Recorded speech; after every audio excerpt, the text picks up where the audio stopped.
So now I mount for DIY Barlow lens with the telescope is ready. So I'm going to show you the difference between what it is with the DIY Barlow lens and the telescope and the normal mobile. This is the shot from the DIY Barlow lens, and this one is from the shot with mobile without any zoom. The first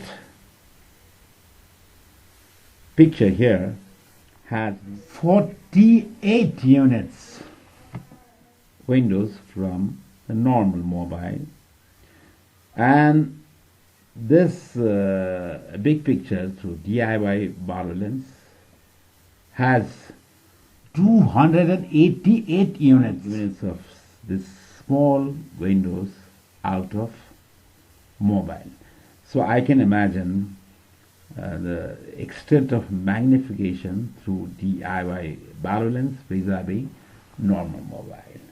So enjoy this, and with this I am sure that you would be tempted to do one Barlow lens for a dime. It's so cheap, and now suddenly the astronomy is within the reach of people who cannot afford a very expensive